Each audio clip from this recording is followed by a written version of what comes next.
तो चलिए हम लोग डेरिवेटिव के बाद डिफरेंशिएशन के बाद हम लोग डिफरेंशिएशन कर चुके हैं। उसके बाद चैप्टर नंबर 5 था डिफरेंशिएशन एनसीईआरटी के अकॉर्डिंग, और अब हम लोग करेंगे चैप्टर 6 जिस चैप्टर का नाम है एप्लीकेशन ऑफ डेरिवेटिव, जिसको शॉर्ट में एओडी कहते हैं, जो लिखी गई यहाँ पर हिंदी में भी कहते हैं अवकलजों का अनुप्रयोग, यानी डायरेक्ट मींस की इसको हम कह सकते हैं वर्ड प्रॉब्लम। क्या कह सकते हैं इसको? वर्ड प्रॉब्लम्स क्वेश्चन जिसमें होते हैं, जैसा कि वर्ड प्रॉब्लम हम लोग है ना कि 10th वगैरह में 9th वगैरह में हम लोग करते थे अलजेब्रा में, विचार से यहाँ भी वर्ड प्रॉब्लम होता है। तो पहले एक्सरसाइज जो आपका है 6.1 में है क्या वो समझिएगा।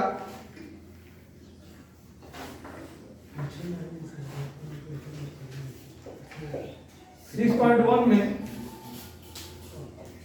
मेनली इसमें क्या है कि रेट ऑफ फिजिकल क्वांटिटी निकालना होता है। क्या निकालना होता है?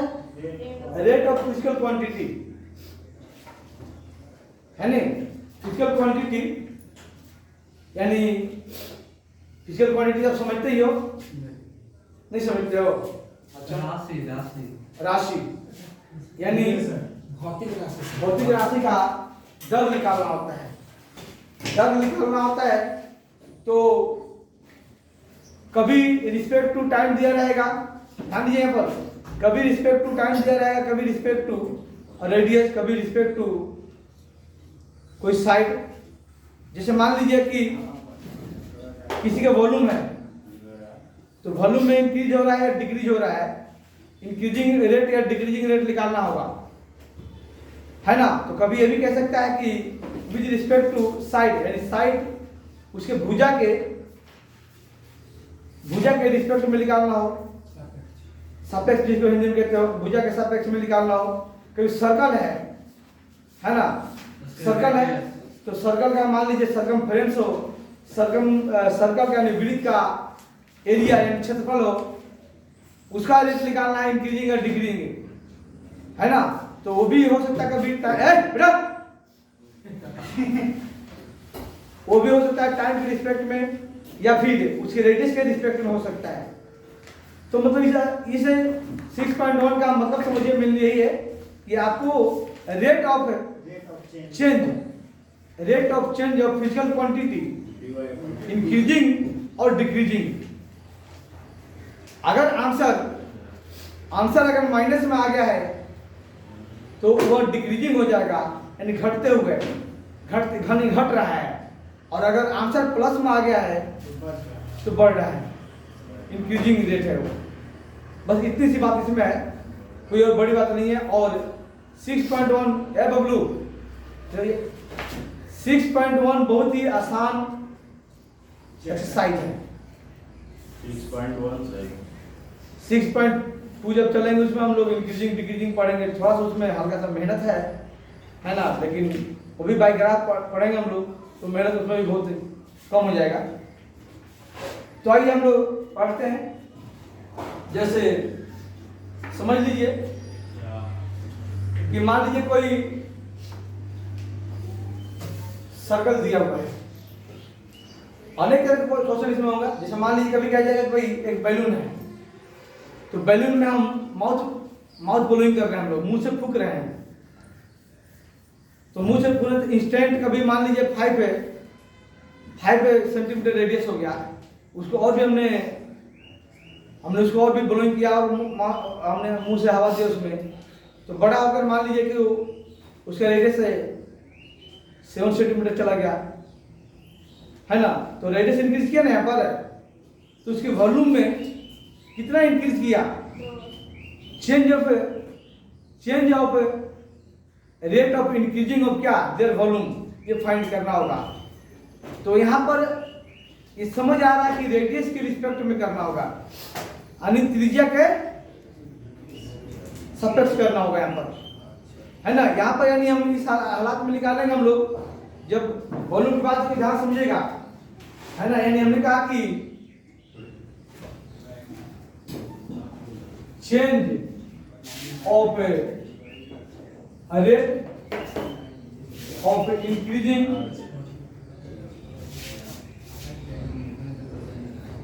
वॉल्यूम ऑफ जो भी है, अगर बैलून है तो बैलून के निकालेंगे जो भी दिया है, इसको जो डिनोट किया जाएगा, हाँ डीवी, और ये अगर रेडियस के रिस्पेक्ट में तो डीवी अपॉन क्या, डीआर, डीवी अपॉन डीआर। अब डीवी अपॉन डीआर समझ रहे हो कि वॉल्यूम का क्या करना है, वॉल्यूम का आपने डिफरेंशिएशन करना है, आर के रिस्पेक्ट में डिफरेंशिएशन होगा।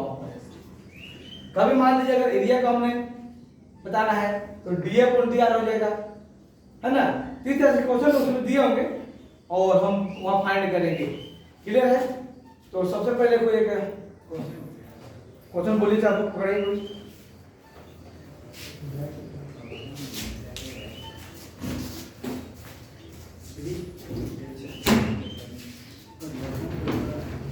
ध्यान दीजिएगा,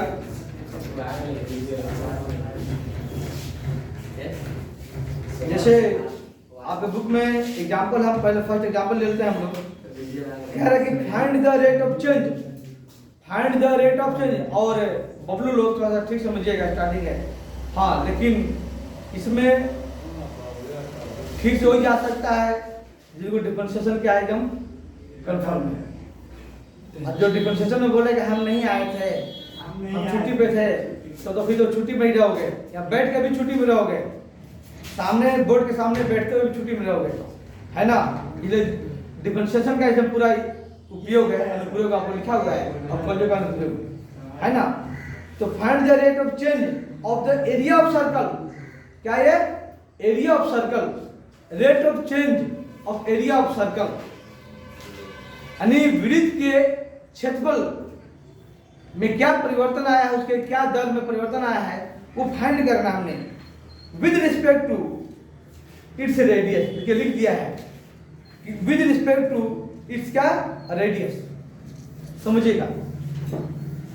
एग्जांपल 1 में सिर्फ यही कह रहा है कि find the rate of change of area of circle with respect to their radius. हमने अभी बोला था कि कभी रेडियस के बारे में, कभी टाइम के रिस्पेक्ट में, कभी रेडियस के रिस्पेक्ट में, यानी कह रहा है कि वृत्त के क्षेत्रफल में परिवर्तन का दर बताना है। अब इंक्रीजिंग डिक्रीजिंग इसने लिखा, जब हमने कहा कि आंसर जब प्लस में आएगा तो इंक्रीज कर रहा होगा, इंक्रीज करेगा, जब माइनस में आएगा तो डिक्रीज, है ना।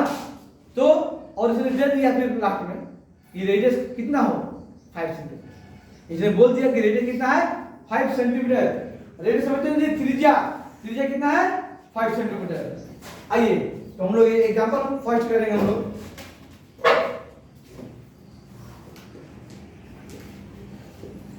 इसने दे दिया है, क्या दिया भाई, ये रेडियस जो है वो 5 सेंटीमीटर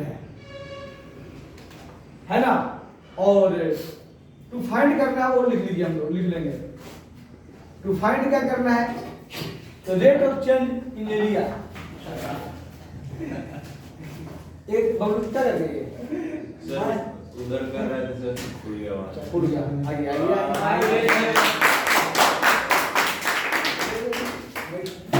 आप तभी ठीक होगा जी।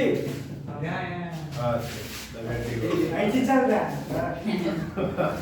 अब मतलब जिस इंसान को देखो चलते हुए, मतलब उसको अंदर से ठीक हो गया, ठीक हो गया, आप चले तभी नहीं ठीक है, नहीं चले तो बैठ कर सो चलिए उसका हाथ चला हम लोग बाद में लेंगे। अभी इधर आइए, ध्यान दीजिए। आइए इधर, तभी तो पढ़ना खुला सर वगैरह। अच्छा उसको वेलकम किया था, ध्यान दीजिए। आइए तो हमें फाइंड करना है, समझना है कि rate of change of area, किसका एरिया समझना है बाबू, पकड़ना है कि एरिया में, तो इसको हमने क्या सिंबलाइज करेंगे, और विद रिस्पेक्ट टू क्या रेडियस, त्रिज्या के सापेक्ष में करना है। तो इसे सिंबलाइज करना सबसे बड़ा चैलेंज होगा। पहले कई बच्चों को पता चला कि समझ नहीं आ रहा क्या सिंबलाइज करना, क्या निकालना है, तो समझना है।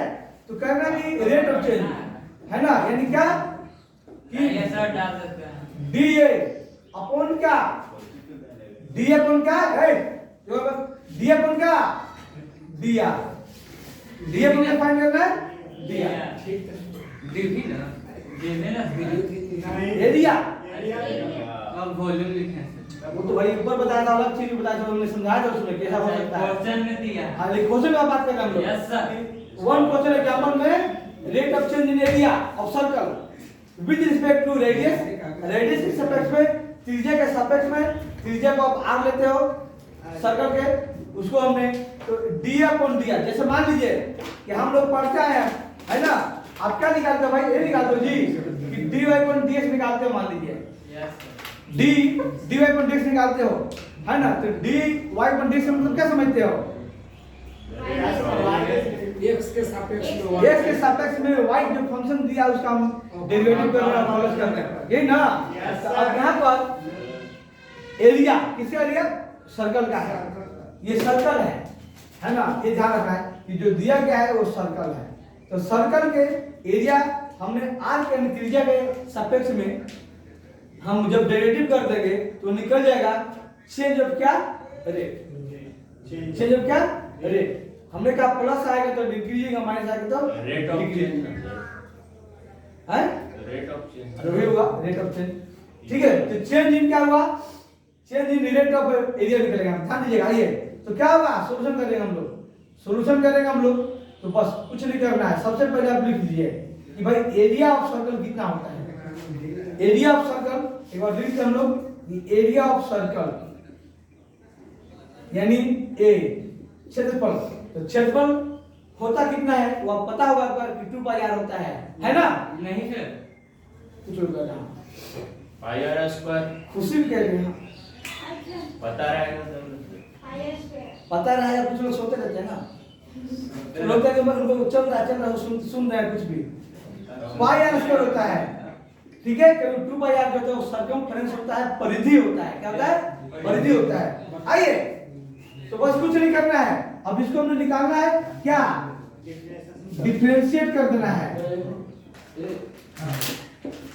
डिफरेंशिएट कहाँ, बोथ साइड, कितना, बोथ साइड है ना, किसके रिस्पेक्ट में करना है, विद रिस्पेक्ट टू क्या, रेडियस, आर के रिस्पेक्ट में करते हैं, आप सिंबल लिख चुके हैं आर, तो आर के रिस्पेक्ट में करना है। हाँ नहीं लिखा रहेगा ये सब तो टाइम रिस्पेक्ट में करना होगा, उस क्वेश्चन खुद मिलेगा तो समझ आएगा। सर कैसे बोले, अगर ये नहीं लिखा होता कि किसके रिस्पेक्ट में है तो फिर वहाँ टाइम रिस्पेक्ट में होगा, टाइम, कई क्वेश्चन लिखा होगा टाइम लिखा होगा। आइए तो क्या हो जाएंगे, डी अपॉन कितना, डी आर, यहाँ भी पाई बाहर कर दीजिए और ये क्या हो जाएगा, आर स्क्वायर अपॉन कितना, डी आर। तो आंसर बताना है, फिर इसको जल्दी बोलिए, कम ऑन, पाई आगे बोलिए, पाई लिख दिया हमने, पाई लिख दिया, 2 आर, बहुत बढ़िया, 2 पाई आर यस सर है ना। अब क्या करेंगे हम लोग, उसने दे दिया है ये रेडियस कितना है, 5, तो ऐसे लिख देना है और आर इक्वल टू लिखना है, ये लिखने का तरीका समझिए है ना। अब पुट कर दीजिए, अब पाई को पाई छोड़ देना है, उसकी वैल्यू पुट करने की जरूरत यहाँ पर नहीं है, खाली 5 पुट कर दीजिए और आ गया कितना, 5 सेंटीमीटर दिया है ना, तो 10 यानी 10 पाई, लेकिन लिखना कैसे है वो समझना है। आप जानते हैं ये जो फिलहाल जो आया है एरिया की क्या है, एरिया सेंटीमीटर स्क्वायर है ना, और साथ में अब यहाँ क्या लिखेंगे हम, तो सेंटीमीटर स्क्वायर पर क्या, सेंटीमीटर एरिया हो गया और डी आर नीचे आर है, तो आर का भी तो सेंटीमीटर, ये भी लिखना आपको सीखना है क्योंकि दर है ना, रेट है तो रेट तो यस सर पर होगा, पर कुछ समथिंग है नहीं, पर मतलब अपॉन घटा, हाँ है ना, तो इसलिए हमने लास्ट आंसर भी लिखना है कि सेंटीमीटर है ना, सेंटीमीटर स्क्वायर पर क्या, सेंटीमीटर, ये आपका लास्ट क्या हो गया है, ये आंसर। आप देख रहे हैं कि यहाँ पर प्लस में आया है, तो प्लस का मतलब क्या होगा, इंक्रीजिंग रेट है, इंक्रीज कर रहा है, हमने हिंदी में लिख देंगे बढ़ता है, बिल्कुल लिखने की जरूरत नहीं है, खाली समझाने पूछे तब लिखेंगे, हालांकि लिखने की जरूरत नहीं है, पर पूछेगा तब इसकी जो डिग्री तब लिखेंगे। तो पहले इसमें बताइए कि लिख दीजिए सर, छोटा सा क्वेश्चन है, इसमें कोई अगर प्रॉब्लम है तो बताइए। सर इसमें यूनिट दिया हुआ है 10 बढ़ते हुए वैल्यू स्क्वायर, हाँ एक बार बोला बोलिए, 10 पाई सेंटीमीटर स्क्वायर पर एस लिखूंगा, पर सेंटीमीटर, एस क्यों लिखा हूँ सेंटीमीटर यस नहीं है सर, सेंटीमीटर। अगर एस लिखा है तो बुक में गलत लिखा हुआ है। हाँ, सही कैसे दिया हुआ है सर, सही है। नहीं एस का मतलब सेकंड हो गया, तो गलत लिखा है क्योंकि टाइम के रिस्पेक्ट में क्या जिसमें एस लिखा है उसमें भी गलत किया हुआ है। ठीक तो है सर। ठीक है 10 बाय सेंटीमीटर स्क्वायर पर सेंटीमीटर। हाँ। एग्जाम्पल का हाँ एग्जांपल की बात कर रहा हूँ। सर तो इसमें क्वेश्चन भी दिया हुआ है find the rate of change of the area of circle नीचे देखो ना example per second with respect to radius yes per second with respect to the radius per second कहाँ गया? क्वेश्चन में दिया ही लिखा हुआ है के क्षेत्रफल के परिवर्तन की दर स्थिति हम भी पढ़ लेते हैं एक बार। Find the rate of change of area of a circle. बाकी है जो पर सेकंड इसमें लिखा हुआ काट दिया गया है ना, विद रिस्पेक्ट टू रेडियस है ना। इसमें पर सेकंड लिखा हुआ था लेकिन इसमें पेन से काट रखा है, ये पेन से काटा हुआ है। और एक बात फिर सुन लीजिए, जो पर सेकंड लिखा है वो सही में नहीं होगा, वो गलत होगा लिखा हुआ। बोलिए क्यों? हो सकता है बुक है किसका है तो निभा वालिया है, फिर मैं ही कटवाया हूँ। ये गलत लिखा हुआ है, समझिए कैसे समझना है पर ये है क्योंकि विद रिस्पेक्ट टू क्या लिखा है? रेडियस।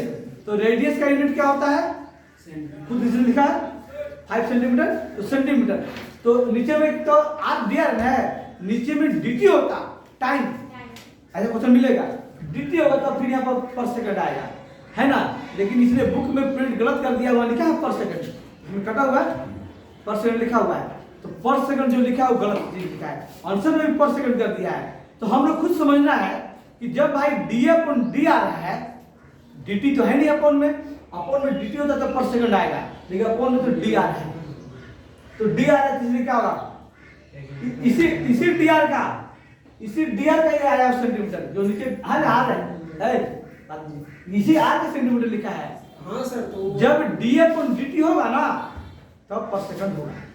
तो बुक प्रिंट गलत कर रखा है, इनमें सही है। क्वेश्चन गलत किया हुआ है। ठीक है, चलिए और भी क्वेश्चन देखते हैं, आगे पढ़िए। ये समझना बस, इतना समझ लीजिए, दिमाग रखिए। खुद भी आप गलत सही कर सकते हो कि जिसके रिस्पेक्ट में करना है उसी का नीचे में आएगा ये यूनिट, इकाई, ध्यान रखना ये। ठीक है बाबू नवनीत, इकाई पढ़ाइए सर।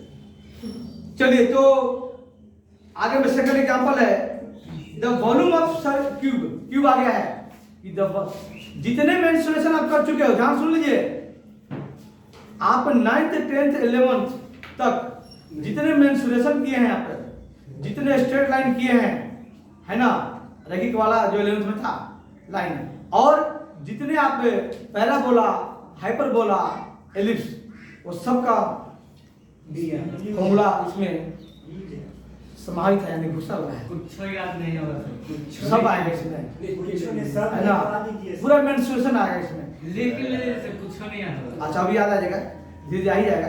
आइए ना, सर फार्मूला इसका होगा तो जहां जब जरूरत पड़ेगी वहां मैं लिख दूंगा। आइए, तो the volume of cube is increasing, लिख दिया, ध्यान सुनिएगा थोड़ा सा अब इसके, क्योंकि देखिए कभी तो इसमें निकालना था, टाइप सुनिए, इसमें भी निकालना था। कभी क्या होगा कि इंक्रीजिंग या डिक्रीजिंग रेट, इंक्रीजिंग या डिक्रीजिंग रेट, कभी एरिया का दिया होगा या वॉल्यूम का दिया होगा, खुद उसमें यूनिट लिखा होगा कि अगर पर सेकंड लिखा तो समझ लीजिए टाइम के रिस्पेक्ट में है, और पर सेंटीमीटर लिखा तो समझ लीजिए साइड के रिस्पेक्ट में है, भुजा के रिस्पेक्ट में, ये ना जो लिखा होगा खुद लिखा होगा। और हमने फिर निकालना पड़ेगा कि एरिया भाई, एरिया किस रेट से इंक्रीज कर रहा है या डिक्रीज कर रहा है, वो निकालना होता है। तो कुछ दिया तो कुछ निकालना, तो अभी वही क्वेश्चन मिलने वाला है। तो जो volume of the cube is increasing at a rate of 9 cubic centimetres per second. हमने एक लाइन पढ़ा अभी, कह रहा है कि क्यूब की जो एरिया वॉल्यूम है वो इंक्रीज कर रहा है, समझिएगा। सुन लो, वो बात मत कीजिए, समझिएगा। आइए, तो हम लोग सेकंड एग्जांपल ये जो बात कर रहे हैं, बात मत कीजिए।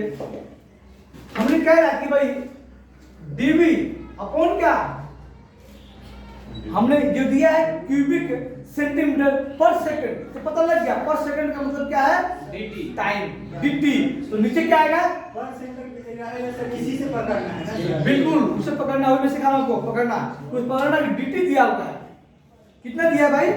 तो 9 9 सेंटीमीटर 9 दिया है, 9 पर सेंटीमीटर क्यूब यानी क्यूब है। अब पर क्या सेकंड। ये समझना भाई, इस लाइन पढ़ के समझना है। और सोनू के पहले बंद कर दूं इसको, आप बात कर लेना पहले। नहीं सर।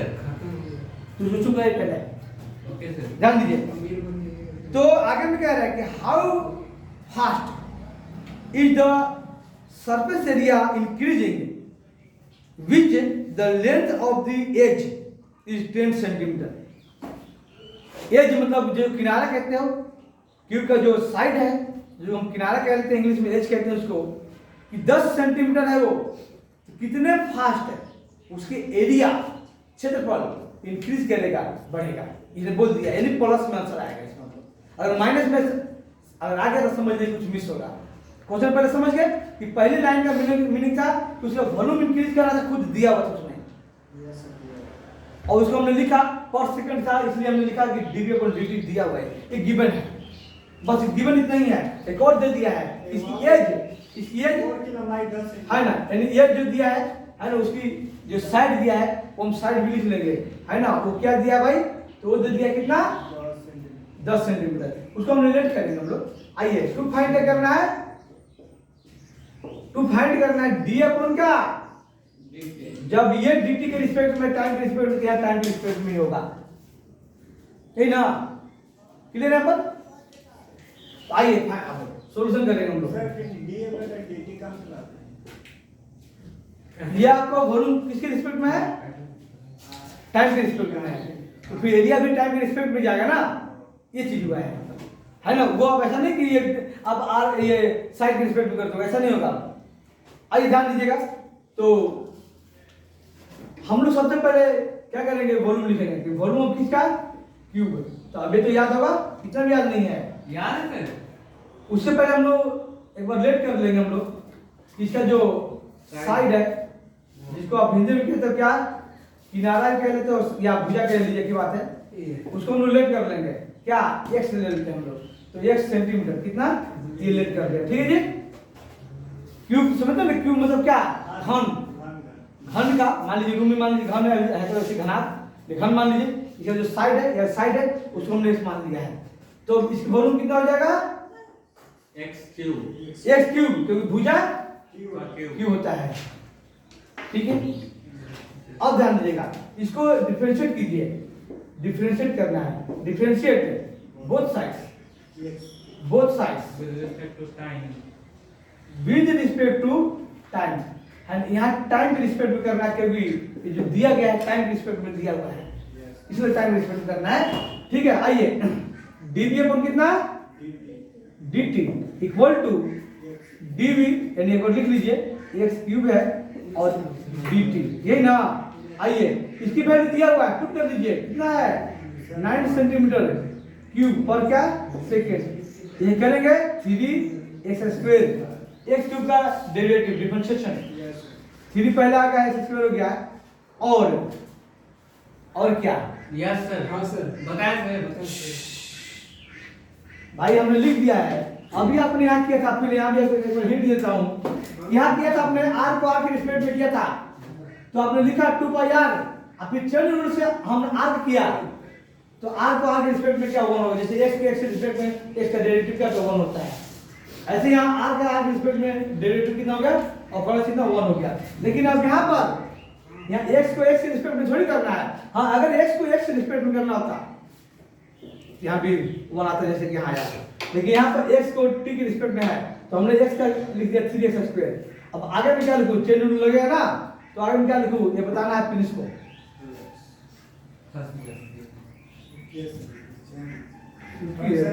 पूरा डिफरेंशिएशन को 11 से लेकर 12 तक पूरा घोट के आ चुके हैं, अब फिर भी रुकी है, बोलिए 2x लिखूं? हाँ 2x लिखिए, तो यस सर। सही है, अति x और का डिफरेंस तो 2x बोला। हाँ, अब सोचो 11 से 12 तक डिफरेंशिएशन पूरा हम घोट चुके हैं, अब फिर भी रुकिए ना, 2x लिखे नहीं आपको, 2x घोट क्या होता है सर? जड़ी बूटी सोवियत में आया है। नहीं ना। जड़ी बूटी से डंडा लेके जब ठोको पूरा सिर पर तो जड़ी बूटी पिएगा वो। डंडा हमको दीजिए, आप तो कहीं मार देंगे। चलिए खुशी, यहाँ क्या लिखूं? ये इसके टिक रिस्पेक्ट में इसका लिख दिया। अब हमने चेन रूल लगाना होगा। अभी फिर आप जानते हो चेन रूल का मतलब क्या होता है? पावर पहले, फिर फंक्शन और फिर एंगल। लास्ट में एंगल। इसमें एंगल की बात तो नहीं है, लेकिन फंक्शन तो जरूर है यहाँ पर। तो पहले पावर का हो गया, पहले पावर का हो गया है। अब हमने फंक्शन करना होगा। तो फंक्शन क्या भैया, ऊपर चलो ना, किसका फंक्शन है? अरे किसका फंक्शन है भाई? ये जो दिया है किसका फंक्शन है? इसमें वेरिएबल कौन है वो पहचानना है कि वेरिएबल क्या है। बोलिए। जीरो हो जाएगा।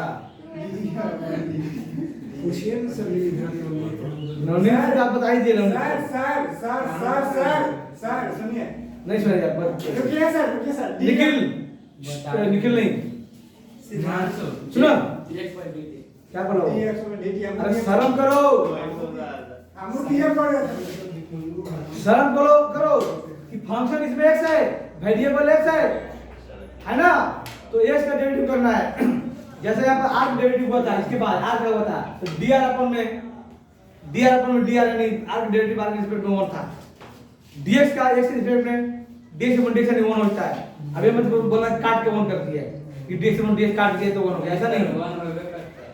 तो ऐसे यहाँ पे डीएक्स अपॉन डीएक्स तो नहीं है, यहाँ एक्स का फंक्शन एक्स है, उसको टी के रिस्पेक्ट में करना है ना? खुशी मेहनत नहीं होगा ना? डीएक्स अपॉन क्या dt बाबू होगा। तो मैं वहां मत लिखिए, यहाँ लिखिए dx अपॉन क्या dt। बाबू ये चलता रहेगा, क्योंकि dx को x का, ये जो x है डेरिवेटिव x का t के रिस्पेक्ट में हम कैसे क्या करेंगे? कुछ लिख नहीं सकते, बस सिंबलाइज कर सकते हो, है ना? अब क्या करेंगे हम लोग? ये दिया हुआ है, लेकिन जो भी आंसर आया फिलहाल, जो भी आंसर ये आया होगा, क्या आया होगा भाई? ये भी आया होगा क्या? Centimetre cube. अपर क्या सेकंड ना आएगा भाई, ये नहीं ना आएगा। तब हम निकालेंगे, हम लोग क्या निकालेंगे? हम एक चाहे तो ही काट सकते हैं। आइए काट दें, तो अब क्या आ जाएगा? dx अपॉन क्या dt। कितना बचेगा? 3 बचेगा। Centimetre minus dx upon dt क्या बचेगा? 3 बचेगा यहाँ पर, है ना? ध्यान दीजिएगा। तो अब हाँ बोलिए। स्क्वायर कहां से लिया था? एक्स स्क्वायर, कौन सा एक्स स्क्वायर है जी? ये हाँ नहीं वो है, ये लिखना है तो आ जाएगा, तो रहेगा। सर तो माइनस 2 होगा। हम लोग लिखेंगे, ध्यान सुनिए, लेकिन इतना नहीं लिखा जाएगा। अब लिखा जाएगा और 1 मिनट रुके ऐसे आ जाएगा, ऐसे आ जाएगा। क्या आ जाएगा? 3 अपॉन कितना आ जाएगा? स्क्वायर ये आ जाएगा, ये आएगा। तो हमारा dx अपॉन dt जो आएगा, ठीक है? ध्यान दीजिएगा, ये जो x स्क्वायर था, क्योंकि हमने इसको निकालना है, तो ये x स्क्वायर नीचे आ गया, तो 3 अपॉन x स्क्वायर आ गया। ये अभी निकल गया, क्योंकि इसका काम है। कैसे काम है? तो निकालना क्या है? एरिया। क्या निकालना है? d अपॉन dt निकालना है। तो आइए अब लिखेंगे हम लोग area of cube. Area of क्या? क्यूब। तो बताना है, हिमांशु बता देगा। एरिया ऑफ क्यूब, घन का क्षेत्रफल। ऐसा बात बहुत बढ़िया, 6 स्क्वायर, लेकिन हमने क्या रखा है? x रखा है ना, तो 6 x स्क्वायर यानी 6 साइड का स्क्वायर होता है, 6 मल्टीप्लाई साइड स्क्वायर। ऐसे सबको याद होना चाहिए। तो सबक लिख दिया आप लोग। फिर यहाँ भी डेरिवेटिव करेंगे with respect to t time. तो मैं डायरेक्ट लिखता हूँ dA अपॉन क्या dt। देखिए ये जो फाइंड करना है हमने, है ना, इक्वल टू 6 को बाहर लिख दिए और x स्क्वायर यहाँ पर अपॉन क्या कितना dx। हाँ हम चाहे तो इस x स्क्वायर की वैल्यू यहाँ पर पुट कर सकते हो, इस x स्क्वायर की वैल्यू यहाँ पर आप पुट कर सकते हो। अच्छी बात है, पुट कर, कोई दिक्कत नहीं है। ना भी करें तो हम एक ही बार कर देंगे यहाँ पर, वो भी कोई दिक्कत नहीं, यहाँ पुट करना पड़ेगा। आइए तो इसका डेरिवेटिव करना है, तो हम लोग क्या करेंगे? यानी d अपॉन कितना dt इक्वल टू 6 तो है पहले से ही, अब x स्क्वायर करना है तो कितना आ जाएगा? 2x आ जाएगा। और चेन रूल फिर यहाँ चेन रूल तो जानते हो सदा बाहर है हर जगह लगता है तो फिर यहाँ लिखा है लिखना एक्स स्क्वायर का लिख दिया 2x अब क्या लिखूं मिस्टर सिद्धार्थ जी एक्स स्क्वायर का 2x 6 पहले वाला चल रहा था और अब हमने फंक्शन का फिर करना है क्योंकि पावर हो चुका है पावर फंक्शन और एंगल ये चेन रूल है तो हमने अब फंक्शन इसमें क्या है उस फंक्शन करना है कितना लिखूं सर नीचे में dx है dt में होगा सर हाँ सॉरी एकदम सॉरी गलती है ये dt है हाँ बोलिए dx अपन देखिए dx अपन dt एकदम बढ़िया जैसा कि यहाँ हुआ था कहाँ हुआ था यहाँ था है ना यहाँ था इस तरह से भी यहाँ भी हो गया है आइए नीचे dx लिखे थे तो dx अपॉन क्या हाँ ठीक है ओके गलती था dt हो गया अब क्या करेंगे भाई 6 भी पुट किया हमने 2x भी है और dx अपॉन dt की वैल्यू आया हुआ है वो पुट कर दिए कितना है 3 अपॉन कितना x स्क्वायर ये ना है हाँ घूम लो सीख लिए पर घूम लो ये इंटेलिजेंट बच्चों का काम है अब हम सीख ही लिए चलते हैं नीचे अब थोड़ा घूम लेते हैं ठीक है बहुत बढ़िया आइए तो एक तो गया जी यस सर चलिए और बाकी हम लोग वैल्यू पुट कर देंगे किसका कितना पुट करेंगे x इक्वल टू कितना दिया हुआ है 10 तो 10 सेंटीमीटर पुट कर दिए आइए तो कितना आ जाएगा 6 मल्टीप्लाई 2 अब मल्टीप्लाई 3 है अपॉन कितना 10 क्योंकि एक ही x रह गया है ना जो भी रहेगा आंसर आपका आंसर आ जाएगा काट दें चलिए काट देते हैं हम लोग और नहीं भी काटेंगे तो डायरेक्ट नहीं ना और 6 टू जा 12 और 12 से जा 36 तो 36 अपॉन 10 तो 3.6 नहीं काटो तो और आसान पड़ेगा आपको डेसिमल में चेंज करते हैं है ना 3.6 आ गया है क्या सेंटीमीटर स्क्वायर क्योंकि एरिया है पर क्या सेकंड जो रहेगा वह लिख देंगे जी ये आपका आंसर होगा जी गुरुजी क्या होता होगा आप समझ सकते हैं कि एरिया था इसलिए स्क्वायर आया हुआ है ये नहीं हुआ क्लियर है this is equal to this और ऐसे भी यहाँ से क्यूब आया था तो 1 सेंटीमीटर कट ही गया तो ये हमारा ये समझ आया आप लोगों कि एक दिया हुआ था दूसरा फाइंड करना हुआ है ना तो अगर समझ गए तो इसको एक बार कॉपी कर लीजिए फिर आगे हम चलते हैं नेक्स्ट क्वेश्चन लेके आते हैं कुछ अलग टाइप का क्वेश्चन कॉपी कर लीजिए फटाफट तो इसको